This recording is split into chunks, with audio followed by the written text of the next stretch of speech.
स्वदेशी आंदोलन किस घटना से जुड़ा था?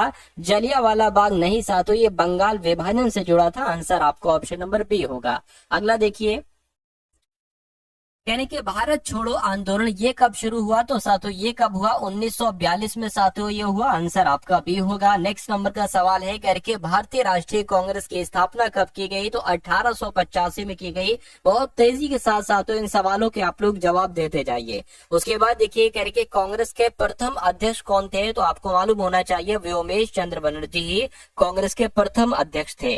करके पिट्स इंडिया एक्ट ये साथियों कब पारित हुआ? तो ये तो कब हुआ पारित?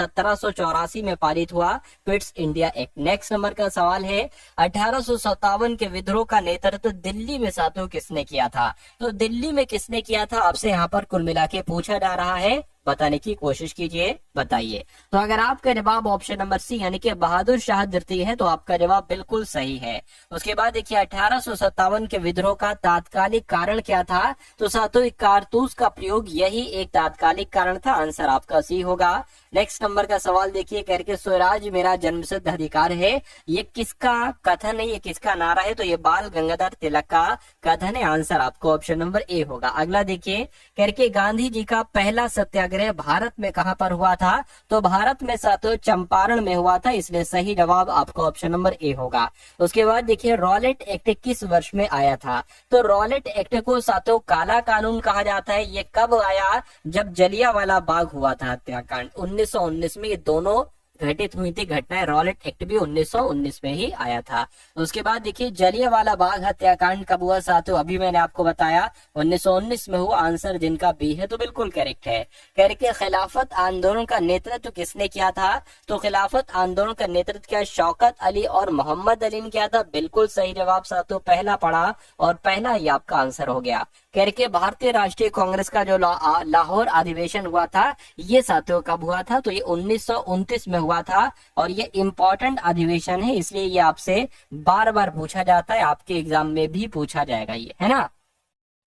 यानी कि पूर्ण स्वराज का प्रस्ताव साथियों कब पारित हुआ? तो ये कब पारित हुआ? ये भी 1929 में ही पारित हुआ साथियों पूर्ण स्वराज का प्रस्ताव, जब भारतीय राष्ट्रीय कांग्रेस का लाहौर अधिवेशन हुआ था। अगला सवाल है करके दांडी मार्च कब शुरू हुआ? तो दांडी मार्च साथियों 1930 में शुरू हुआ, ये आप लोग याद रखेंगे। देखिए ये सवाल आपके एग्जाम में आएंगे और आप हो सकता हो इन सवालों को भूलो ना, इसलिए परीक्षा में जो सवाल आएंगे उनका रिवीजन आपको कराने के लिए साथियों ये आपका रिवीजन कराया जा रहा है कि वहां पर कोई कंफ्यूजन नहीं आपका होना चाहिए कि भाई दो ऑप्शन में से कि ए होगा या बी होगा या सी होगा या डी होगा, ऐसा कोई भी कंफ्यूजन वहां पर नहीं होना चाहिए। इसलिए आपके लिए साथियों क्लास चलाई जा रही है। इन सभी सवालों को बहुत अच्छे तरीके से आप लोग देखिए और अपने पेपर को साथियों क्रैक कर डालिएगा।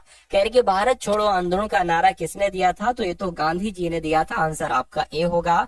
फॉरवर्ड ब्लॉक की स्थापना साथियों किसने की थी? तो क्या सुभाष चंद्र बोस के द्वारा ही की गई थी? मैं कहूंगा बिल्कुल सही जवाब, फॉरवर्ड ब्लॉक की स्थापना सुभाष चंद्र बोस ने की थी। इनकलाब जिंदाबाद का नारा किसका है साथियों? तो ये तो बहुत फेमस नारा है। अगर आपका जवाब option number A Bhagat Singh है तो बिल्कुल सही है। कह रहे कि आजाद हिंद फौज का गठन किसने किया था? तो आजाद हिंद फौज का गठन भी साथियों सुभाष चंद्र बोस के द्वारा ही किया गया था। अगले नंबर का सवाल है कह रही है रानी लक्ष्मीबाई किस स्थान से जुड़ी थी?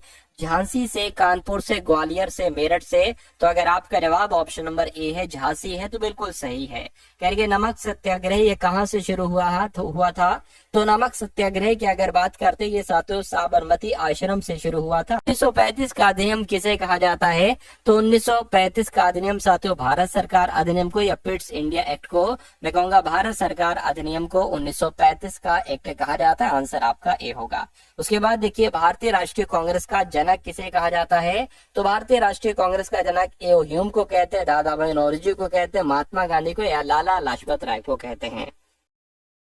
सवाल की अगर बात करें ये बहुत इंपॉर्टेंट क्वेश्चन है साथियों और उम्मीद करता हूँ आपके एग्जाम में सवाल आएगा। भारतीय राष्ट्रीय कांग्रेस का जनक किसको कहा जाता है? ए ओ ह्यूम को कहा जाता है। आंसर आपका ऑप्शन नंबर ए होगा। यानी कि कांग्रेस का पहला अधिवेशन साथियों कब हुआ था, तो बंबई में हुआ था, मुंबई में हुआ था। आंसर आपका ऑप्शन नंबर ए जाएगा। अगला सवाल देखिए, करके ड्रेन ऑफ वेल्थ यानी कि धन निकासी का सिद्धांत ये सबसे पहले किसने दिया था, तो क्या दादा भाई नौरोजी ने दिया था? बिल्कुल सही जवाब साथियों, दादा भाई नौरोजी ने ही दिया था। Grand old man of India किसको कहा जाता है? इन चारों ऑप्शन में से साथियों आपको बताना है किसको कहा जाता है, कमेंट सेक्शन में एक बार मुझे बताइए। कह रहे कि गदर पार्टी की स्थापना कहां पर हुई थी? भारत में, अमेरिका में, इंग्लैंड में, फ्रांस में? तो आपका जवाब अगर ऑप्शन नंबर बी अमेरिका है तो बिल्कुल सही है। कह रहे कि गदर पार्टी का मुख्यालय कहां पर स्थित है? तो बर्लिन में, सैन फ्रांसिस्को में, लंदन में, पेरिस में? तो साथियों सैन फ्रांसिस्को में ही गदर पार्टी का मुख्यालय स्थित है। अगले नंबर का सवाल आपकी स्क्रीन पर है। कहा जा रहा है कि किस अधिनियम के तहत भारत में द्वैध शासन शुरू किया गया? तो किसके तहत साथियों आपसे पूछा जा रहा है? 1919 के अधिनियम के तहत। आंसर आपका ऑप्शन नंबर ए हो जाएगा। साथियों सभी सवालों को एकदम घोल कर पी जाना है, ये सवाल आपको डिक्टो आपके एग्जाम में देखने को मिलेंगे। कह के साइमन कमीशन कब भारत आया था? तो साइमन कमीशन 1928 में भारत आया था, ये बात आपको याद रखना है। अगला सवाल देखिए, साइमन कमीशन का बहिष्कार क्यों किया गया? क्योंकि इसमें कोई भी भारतीय सदस्य नहीं था। गांधी विरोध, अंग्रेजों का षड्यंत्र, कांग्रेस का विभाजन, ये सब गलत बातें हैं। इसमें कोई भी भारतीय नहीं था, इसलिए इसका विरोध किया गया था, इसका बहिष्कार किया गया था। भारत छोड़ो आंदोलन साथियों कब शुरू हुआ? तो आपको ये ध्यान रखना है 9 अगस्त 1942 को ही भारत छोड़ो आंदोलन शुरू हुआ था। भारतीय राष्ट्रीय कांग्रेस का विभाजन कब हुआ था साथियों मुझे बताइए। तो भारतीय राष्ट्रीय कांग्रेस का विभाजन कब हुआ था, ये आपको कुल मिला के फटाफट बताना है। तो आपको याद रखना है साथियों 1907 में। कब आपको ध्यान रखना है? 1907 में ही साथियों भारतीय राष्ट्रीय कांग्रेस का विभाजन हुआ था। ये भी बहुत इंपॉर्टेंट क्वेश्चन है। कह रहे 1907 का कांग्रेस अधिवेशन कहां पर हुआ था साथियों? तो पता कहां पर हुआ था? ये सूरत में हुआ था। आंसर आपका ए होगा। साथियों मैं आपको बहुत तेजी के साथ क्वेश्चंस करवा रहा हूं क्योंकि आपके पास समय बहुत कम है और साथियों आपको वो क्वेश्चंस दे दूं मैं कम से कम समय में जो आपके लिए अति महत्वपूर्ण हो, जो आपके लिए सबसे खास, सबसे इंपॉर्टेंट हो। उसके बाद देखिए कह रहे कि आपसे हिंदुस्तान सोशलिस्ट रिपब्लिकन एसोसिएशन की स्थापना किसके द्वारा की गई थी? तो ये तो अपने भगत सिंह के द्वारा की गई थी। आंसर आपका जाएगा ऑप्शन नंबर ए के साथ। अगला देखिए आपसे यहाँ पर कुल मिला के पूछा क्या जा रहा है, देखिए और बताइए राइट आंसर आपका क्या होगा। कह रहे कि किस अधिवेशन के तहत भारत में प्रथम बार संपूर्ण प्रांतीय स्वशासन की व्यवस्था की गई थी? तो मैं कहूंगा 1935 के अधिनियम इस सवाल का बिल्कुल सही जवाब हो जाएगा। यानी कि 1935 के अधिनियम के तहत ही भारत में पहली बार संपूर्ण प्रांतीय स्वशासन की व्यवस्था की गई थी। अगला देखिए कह रहे कि अगस्त ऑफर किस वर्ष दिया गया था, आपसे पूछा जा रहा है ना। अगस्त प्रस्ताव किस वर्ष दिया गया था? तो ये दिया गया था 1940 में। आंसर आपका ऑप्शन नंबर सी होगा। उसके बाद देखिए भारतीय राष्ट्रीय कांग्रेस ने किस अधिवेशन में संपूर्ण स्वतंत्रता की मांग की थी? तो संपूर्ण स्वतंत्रता की जो मांग की थी वो लाहौर अधिवेशन में की थी। लाहौर अधिवेशन आपका बिल्कुल सही जवाब है। कह रहे कि 1857 के विद्रोह में बरेली का नेतृत्व किसने किया था? तो बरेली से जो नेतृत्व किया था वो खान बहादुर खान ने किया था। राइट आंसर आपका ए होगा। अगला देखिए कह रहे कि कौन सा वायसराय आर्थिक नीतियों के कारण रेप ऑफ बंगाल है ना के समय प्रसिद्ध था? तो किसकी बात चल रही है? वॉरेन हेस्टिंग की बात चल रही है। वॉरेन हेस्टिंग आपके सवाल का बिल्कुल सही जवाब है। करके किस अधिवेशन में स्वदेशी और बहिष्कार को कांग्रेस ने पहली बार अपनाया था? तो किसकी बात चल रही है साथियों? जो कलकत्ता अधिवेशन हुआ था ना 1906 में, इसी अधिवेशन में स्वदेशी और बहिष्कार को कांग्रेस ने पहली बार अपनाया था। अगला देखिए कैबिनेट मिशन साथियों कब भारत आया, आपसे पूछा जा रहा है। तो ये 1946 में भारत आया। राइट आंसर आपका जाएगा ऑप्शन नंबर सी के साथ। उसके बाद देखिए 1857 के विद्रोह में बेगम हजरत महल किस क्षेत्र से जुड़ी हुई थी? तो ये किस क्षेत्र से जुड़ी थी? इन्होंने लखनऊ से नेतृत्व किया था, इसलिए जिनका आंसर यहाँ पर ऑप्शन नंबर बी है तो बिल्कुल सही है। यंग इंडिया ये एक पत्रिका है, ये किसने शुरू की आपसे पूछा जा रहा है, फटाफट मुझे बता दीजिए। तो क्या है गांधी जी ने शुरू की? मैं कहूंगा बिल्कुल सही जवाब, गांधी जी ने ही शुरू की थी। कानपुर षड्यंत्र केस साथियों किससे संबंधित है मुझे बताइए। तो ये सुभाष चंद्र बोस से, भगत सिंह से या कम्युनिस्ट आंदोलन से? मैं कहूंगा कम्युनिस्ट आंदोलन से साथियों कानपुर षड्यंत्र केस का संबंध है। अगला देखिए भारतीय राष्ट्रीय कांग्रेस ने समाजवादी विचारधारा को कब स्वीकार किया था बताइए। तो कब स्वीकार किया गया था? 1936 में किया था। ये भी इंपॉर्टेंट क्वेश्चन है, आपको याद रखना है। और भारत को विभाजन रेखा के बिना छोड़ दो, ये नारा किसका है बताइए? डायरेक्ट आपके इस एग्जाम में नारा पूछा जा सकता है। तो ये साथियों महात्मा गांधी का नारा है कि भारत को विभाजन रेखा के बिना छोड़ दो। ये नारा महात्मा गांधी जी का था। साइमन कमीशन की रिपोर्ट कब प्रकाशित हुई थी साथियों, आपसे पूछा जा रहा है। तो आया भारत कब था साइमन कमीशन? 1928 में, लेकिन इसकी रिपोर्ट जो है 1930 में प्रकाशित हुई थी। फॉरवर्ड ब्लॉक का गठन साथियों किस वर्ष किया गया था? तो 1939 में ही साथियों फॉरवर्ड ब्लॉक का गठन किया गया था। आंसर अगर आपका सी है तो बिल्कुल सही है।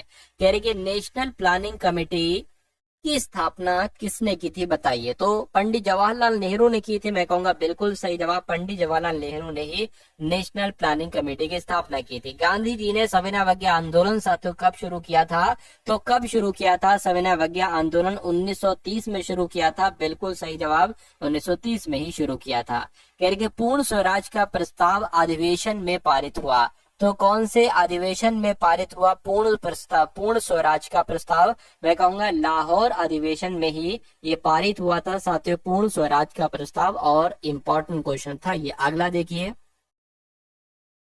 कह रहे कि भारत छोड़ो आंदोलन के समय कांग्रेस का अध्यक्ष कौन था? तो आप लोग बताने की कोशिश कीजिए साथियों, कौन थे? मौलाना अबुल कलाम आजाद थे। मैं कहूंगा बिल्कुल, भारत छोड़ो आंदोलन के समय कांग्रेस के अध्यक्ष साथियों मौलाना अबुल कलाम आजाद थे।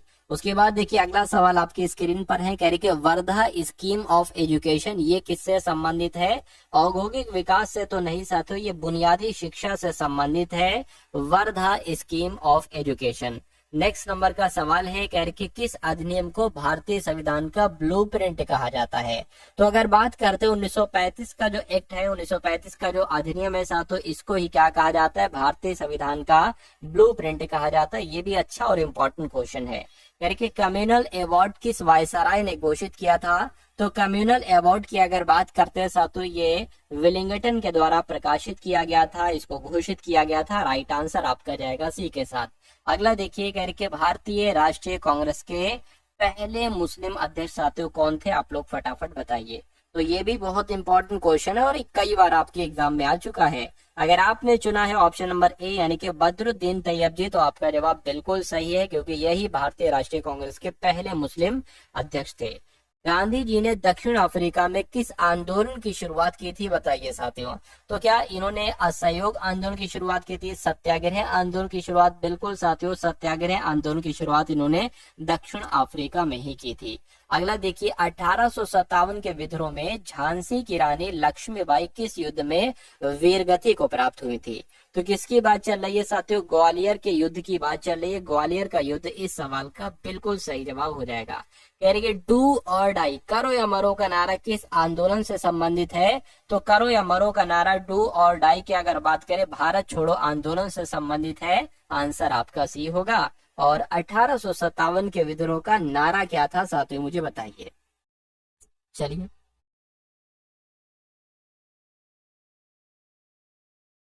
तो अगर आपका जवाब क्या है साथियों, देखिए मारो फिरंगी को, क्या ये 1857 का नारा है? मैं कहूंगा बिल्कुल सही जवाब। आपका आंसर जो जाएगा वो ऑप्शन नंबर ए के साथ जाएगा। इस वायसराय के समय आईएनसी यानी कि इंडियन नेशनल कांग्रेस की स्थापना की गई थी। तो आपको मालूम होना चाहिए साथियों, लॉर्ड डफरिन के समय में 1885 में ही आईएनसी की यानी कि भारतीय राष्ट्रीय कांग्रेस की स्थापना हुई थी। आंसर जिनका ऑप्शन नंबर ए के साथ है, तो बिल्कुल सही है। नेक्स्ट नंबर का सवाल आपकी स्क्रीन पर है साथियों, देखिए सवाल को और बताइए राइट आंसर क्या होगा। कह रही कि गोपाल कृष्ण गोखले किस संगठन से जुड़े थे? तो गोपाल कृष्ण गोखले की अगर बात करते हैं साथियों, ये तो सर्वेंट्स ऑफ इंडिया सोसाइटी से जुड़े थे। ऐसा कहां पर है? ऐसा ऑप्शन नंबर ए में लिखा हुआ है। अगला सवाल है, कह रही कि भारतीय राष्ट्रीय कांग्रेस के किस अधिवेशन में गरीबी उन्मूलन पर विशेष ध्यान दिया गया था? तो कहां पर अगर बात करते हैं साथियों, कराची अधिवेशन की अगर बात करते हैं जो 1931 में हुआ था, इस अधिवेशन में गरीबी उन्मूलन पर विशेष ध्यान दिया था भारतीय राष्ट्रीय कांग्रेस के इसी अधिवेशन में 1931 वाले में। भारत का नेपोलियन किसे कहा जाता है? ये आपसे पूछा जा रहा है कि आपका जवाब ऑप्शन नंबर बी यानी कि समुद्रगुप्त है। अगर समुद्रगुप्त है तो आपका जवाब बिल्कुल सही है। कह किस क्रांतिकारी ने ब्रिटिश गवर्नर सैंडर्स की हत्या की थी? तो राजगुरु ने ही साथियों सैंडर्स की हत्या की थी। राइट आंसर आपका ए होगा। अगला देखिए, India all India trade union Congress की स्थापना साथियों कब की गई थी? तो इसकी स्थापना 1920 में की गई थी, आपको याद रखना है, आंसर आपका ए होगा। अगला देखिए, 1916 का लखनऊ समझौता किनके बीच हुआ था? तो 1916 का लखनऊ समझौता साथियों कांग्रेस और मुस्लिम लीग के बीच हुआ था, आंसर आपका ए होगा। कह रहे कि इंडिया विंस फ्रीडम, ये एक पुस्तक है और ये बहुत फेमस पुस्तक है। इस पुस्तक के लेखक की अगर बात करें कौन है, तो मौलाना अबुल कलाम आजाद ही इंडिया विंस फ्रीडम नामक पुस्तक के लेखक है। ये भी आपके एग्जाम में आएगा। कह रही है डिस्कवरी ऑफ इंडिया, ये भी बहुत अच्छी पुस्तक है। इस पुस्तक के लेखक कौन है? तो अगर आपका जवाब पंडित जवाहरलाल नेहरू है तो आपका जवाब बिल्कुल सही है। उसके बाद देखिए, किस वायसराय के समय दिल्ली भारत की राजधानी थी? बताइए। चलिए साथियों, कह रहे कि किस वायसराय के समय में दिल्ली भारत की राजधानी बनी? तो आंसर आपका जाएगा ऑप्शन नंबर बी के साथ, यानी कि लॉर्ड हार्डिंग के समय में ही साथियों दिल्ली भारत की राजधानी बनी थी। उससे पहले, दिल्ली से पहले राजधानी क्या थी? एक बार कमेंट में आप लोग बताइएगा। बंगाल विभाजन रद्द हुआ था, बंगाल विभाजन कब रद्द हुआ था? तो 1911 में। हुआ कब था? 1905 में। रद्द कब हुआ? 1911 में। अगला देखिए, गांधी जी ने असहयोग आंदोलन कब वापस लिया था? तो कब वापस लिया था साथियों? 1922 में वापस लिया था, आंसर जिनका बी है तो बिल्कुल सही है। किस आंदोलन को भूदान आंदोलन कहा जाता है साथियों, मुझे बताइए। किस आंदोलन का भूदान आंदोलन कहा जाता है? ये नहीं पूछना चाहिए, ये पूछना चाहिए भूदान आंदोलन किसने शुरू किया था। ऑप्शन के हिसाब से आपका जवाब जो होगा वो विनोबा भावे ने ही भूदान आंदोलन शुरू किया था। अगला देखिए, किस अधिनियम को भारत में द्वितीय चार्टर अधिनियम कहा जाता है? तो मैं कह सकता हूँ 1813 का जो अधिनियम है, इस अधिनियम को ही द्वितीय चार्टर अधिनियम कहा जाता है। आंसर आपका जो जाएगा वो ऑप्शन नंबर ए हो जाएगा। उसके बाद देखिए अगला सवाल, कांग्रेस समाजवादी पार्टी की स्थापना साथियों कब की गई थी? तो कब की गई थी ये आपसे कुल मिला के पूछा जा रहा है। क्या 1925 में? नहीं साथियों, 1934 में की गई थी कांग्रेस समाजवादी पार्टी की स्थापना। डू और डाई यानी कि करो या मरो का नारा ये किस स्थान से दिया गया? तो मैं कहूंगा ये तो बम्बई से दिया गया, मुंबई से दिया गया, आंसर आपका ए होगा। भारतीय पत्रकारिता का पितामह किसको कहा जाता है? तो मैं कहूंगा राजा राममोहन राय को ही भारतीय पत्रकारिता का पितामह कहा जाता है। भारत की स्वतंत्रता के समय ब्रिटेन का प्रधानमंत्री कौन था? तो अगर क्लीमेंट एटली की हम बात करते हैं तो क्लीमेंट एटली ही साथियों भारत की स्वतंत्रता के समय ब्रिटेन देश के प्रधानमंत्री थे। अगला देखिए, किसके नेतृत्व में चंपारण सत्याग्रह हुआ था? तो मैं कहूंगा साथियों गांधी जी के नेतृत्व में चंपारण सत्याग्रह हुआ था, आंसर आपका ए होगा। और कहने के इंडियन इंडिपेंडेंस एक्ट कब पारित किया गया? तो ये एक्ट साथियों 1947 में पारित किया गया, 1947 में पारित किया, आंसर आपका सी होगा। किस आंदोलन को बिहार का चंपारण सत्याग्रह कहा जाता है? मैं कहूंगा जो बारदौली का सत्याग्रह था, बारदौली के सत्याग्रह को ही बिहार का चंपारण सत्याग्रह कहा जाता है। किस अधिनियम के तहत गवर्नर जनरल का पद वायसराय कहलाया? तो अगर बात करते हैं साथियों किसकी बात चल रही है, 1858 की बात चल रही है, यानी कि 1858 के अधिनियम के तहत ही गवर्नर जनरल का पद साथियों वायसराय कहलाया। उसके बाद देखिए, भारत में प्रथम सिविल सर्विस परीक्षा किस वर्ष हुई थी? बताइए। तो 1853 में हुई थी साथियों भारत में पहली सिविल सर्विसेज परीक्षा। उसके बाद देखिए, रामकृष्ण मिशन की स्थापना साथियों किसने की थी? तो विवेकानंद के द्वारा ही साथियों रामकृष्ण मिशन की स्थापना की गई थी, राइट आंसर आपका ए होगा। उसके बाद देखिए, इंडियन सिविल सर्विसेज में प्रथम भारतीय कौन बने? तो क्या आपका इनका नाम है साथियों? क्या आपका जवाब होगा? अगर आपका जवाब सत्येंद्र नाथ टैगोर है तो मैं कहूंगा आपके सवाल का बिल्कुल सही और सटीक जवाब हो जाएगा। उसके बाद देखिए, कह रहे महात्मा गांधी ने हिंद स्वराज पुस्तक किस भाषा में लिखी थी? तो इन्होंने साथियों गुजराती भाषा में यह पुस्तक लिखी थी। अगला देखिए, भारत में प्रथम गवर्नर, क्या साथियों भारत में प्रथम गवर्नर जनरल कौन बने? बताइए। भारत में प्रथम गवर्नर जनरल क्या लॉर्ड विलियम बेंटिक बने? मैं कहूंगा बिल्कुल सही जवाब, आंसर आपका जो जाएगा वो ऑप्शन नंबर सी हो जाएगा। अगला सवाल है, 1857 के विद्रोह में सबसे पहले किस स्थान पर विद्रोह हुआ था? बताइए। तो सबसे पहले दिल्ली में तो नहीं साथियों, मेरठ में विद्रोह हुआ था, आंसर आपका बी होगा। फ्री इंडिया सोसाइटी की स्थापना किसने की थी? बताइए। तो फ्री इंडिया सोसाइटी की स्थापना श्याम जी कृष्ण वर्मा के द्वारा की गई थी, राइट आंसर आपका ऑप्शन नंबर बी होगा। कह रहे कि होम रूल मूवमेंट भारत में कब शुरू हुआ? तो होम रूल मूवमेंट साथियों भारत में कब शुरू हुआ? 1916 में शुरू हुआ। राइट आंसर आपका ऑप्शन नंबर बी होगा। यानी कि एनी बेसेंट द्वारा प्रारंभ किया गया समाचार पत्र कौन सा था, बताइए। तो अगर बात करते हैं साथियों, एनी बेसेंट द्वारा शुरू किया गया समाचार पत्र यंग इंडिया था, कॉमनवेल्थ था, केसरी था, वंदे मातरम था। मैं कहूंगा कॉमनवेल्थ आपके सवाल का बिल्कुल सही जवाब हो जाए। गांधी जी ने सविनय अवज्ञा आंदोलन किसके विरोध में चलाया था? तो साथियों नमक कर के विरोध में चलाया था। आंसर आपका ऑप्शन नंबर बी होगा। अगला देखिए, किस आंदोलन में गांधी जी ने अस्पृश्यता निवारण पर विशेष बल दिया था? तो किसकी बात चल रही है साथियों? हरिजन आंदोलन की बात चल रही है। हरिजन आंदोलन आपके सवाल का बिल्कुल सही जवाब है। यानी कि इंडियन नेशनल आर्मी का गठन सबसे पहले किसने किया था? तो सबसे पहले इंडियन नेशनल आर्मी का गठन मोहन सिंह ने किया था। राइट आंसर आपका ऑप्शन नंबर बी होगा। इस कांग्रेस अधिवेशन में राष्ट्रीय ध्वज पहली बार फहराया गया था? ये मोस्ट इंपॉर्टेंट क्वेश्चन है साथियों। 1929 के अधिवेशन में राष्ट्रीय ध्वज पहली बार फहराया गया था। अगला देखिए, सुभाष चंद्र बोस को कांग्रेस अध्यक्ष से किस वर्ष इस्तीफा देना पड़ा था? तो इन्होंने साथियों 1939 में, 1939 में साथियों इस्तीफा दिया था। आंसर आपका सी जाएगा। अगला देखिए, भारत सेवक समाज सर्वेंट्स ऑफ इंडिया सोसाइटी की स्थापना कब की गई थी? तो साथियों 1905 में की गई थी। बिल्कुल सही जवाब, 1905 में ही की गई थी। यानी कि इंडियन इंडिपेंडेंस लीग किसने बनाई थी? तो किसने बनाई थी साथियों? रास बिहारी बोस ने बनाई थी। मैं कहूंगा बिल्कुल सही जवाब रास बिहारी